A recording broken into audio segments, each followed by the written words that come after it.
আসসালামু আলাইকুম। আপনাদের কাঙ্ক্ষিত এবং প্রত্যাশিত স্যার, সুপরিচিত স্যার মোহাম্মদ আব্দুল মোত্তালিব, ভূগোল ও পরিবেশ বিভাগ থেকে অনার্স চতুর্থ বছর। সাবজেক্টটা হচ্ছে আজকে আমাদের নদীর জৈব সংস্থান। সাবজেক্ট কোডটা হচ্ছে 3241 এবং প্রশ্নটা হচ্ছে পর্যায়িত নদীর সংজ্ঞা দাও এবং দেখুন কোনো নদীর পর্যায়িত কিনা, কোন নদী পর্যায়িত কিনা, কোনো নদী পর্যায়িত কিনা তা নির্ণয়ের নীতিমালাগুলো বর্ণনা করো। মানে কোনো নদী পর্যায়িত কিনা, কোন নদী পর্যায়িত কিনা তার নির্ণয়ের নীতিমালাগুলো বর্ণনা করো। দেখুন এখানে উত্তর বা ভূমিকা দেওয়া আছে, আপনারা দেখে নেবেন। পর্যায়িত নদীর বিস্তারিত এগুলো দেখুন। এখানে আস্তে আস্তে আমরা ভিডিও করে দেখেছি, ভিডিওগুলো আস্তে আস্তে দেখার চেষ্টা করবেন, তাহলে এই সব কিছুই আপনারা নোট করে নিতে পারবেন। আমাদের পক্ষে সব কিছু পড়ে দেওয়া সম্ভব হয় না, কারণ এখানে ভিডিও করতে তো অনেকটা সময় লেগে যায় এবং অনেক পরিশ্রম করতে হয়, যার কারণে একটু ভিডিও আগে দেখে দিচ্ছি, আপনারা একটু কষ্ট করে সংগ্রহ করে নেবেন। প্রশ্নের বাকি অংশ দেখার জন্য আমরা পরবর্তী পৃষ্ঠায় যাব। পরবর্তী পৃষ্ঠায় দেখুন আমাদের কি আছে। এই যে দেখুন পর্যায়িত নদী বিচারের নীতিমালাগুলো। পর্যায়িত নদীর কীভাবে আমরা বিচার করব সেই নীতিমালাগুলো এখানে দেওয়া আছে। দেখুন কোনো নদী পর্যায়িত কিনা, কোনো নদী পর্যায়িত কিনা তার বিচারের মান বা নীতি প্রধানত 60টি। মানে কোনো নদী, এটাই বোঝাচ্ছে এখানে যে একটা নদীকে পর্যায়িত হতে গেলে অবশ্যই এই বিষয়গুলো তার ভিতর বিদ্যমান থাকবে। এই যে দেখুন 1 নম্বরে আছে দীর্ঘ সময়কালে খাতের স্থিতিশীলতা থাকতে হবে। 2 নম্বর পর্যায়িত নদীর ঢাল মসৃণ নাও হতে পারে।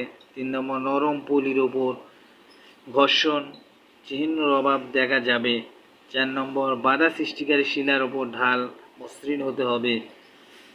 পানির আধিপত্য চক্রের পর আগের আকৃতি পুনরায় লাভের প্রবণতা থাকবে। খাত ও ঢালের সাথে বাহিত পলিকণার গড় আকৃতি অনুপাত বেশি হতে হবে।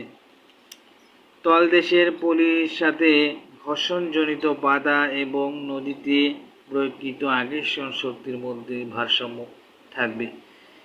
এগুলো সম্পর্কে আলোচনা করা হলো। দীর্ঘ সময়কালে খাতের স্থিতিশীলতা থাকতে হবে।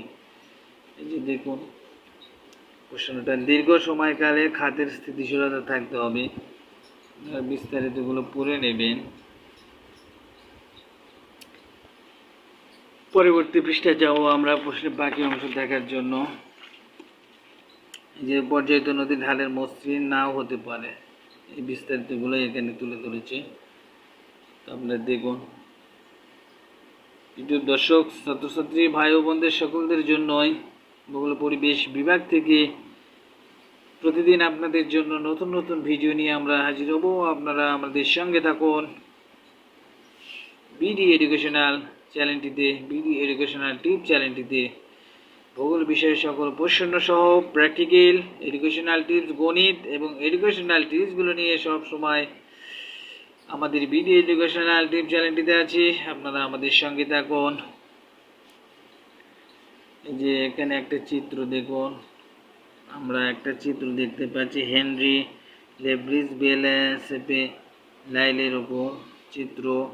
ব্র্যান্ডি ওরাইন ক্রিকের দৈর্ঘ্য বরাবর একটা চিত্র দেওয়া আছে। প্রশ্নের বাকি অংশ দেখার জন্য আমরা পরবর্তী পৃষ্ঠায় যাব। যে দেখুন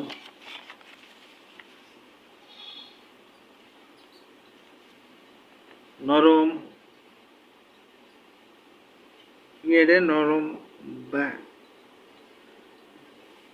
বালি হবে, নরম বালির উপর ঘর্ষণ চিহ্ন অভাব। তারপর বাধা স্বল্প শিলার ওপর ঢাল মসৃণ হতে হবে।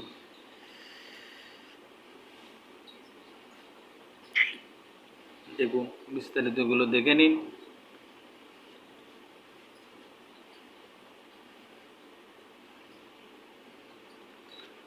প্রশ্ন বাকি অংশ দেখার জন্য আমরা পরবর্তী পৃষ্ঠায় যাব।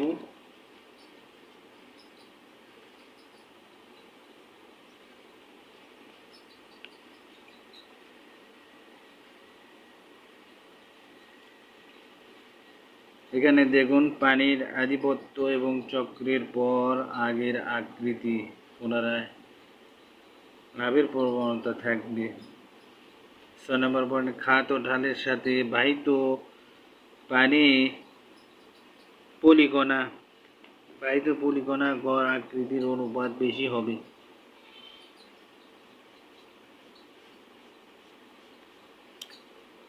প্রশ্নের বাকি অংশ দেখার জন্য আমরা পরবর্তী পৃষ্ঠায় যাব।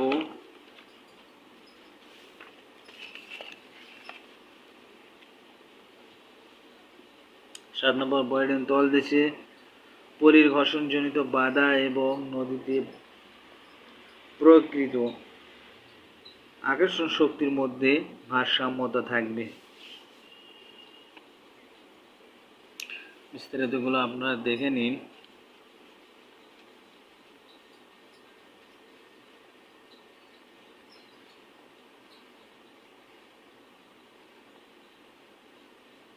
এই যে আমরা এখানে সমাপনী বক্তব্য দেখতে পাচ্ছি, এই দেখুন সমাপনী বক্তব্য।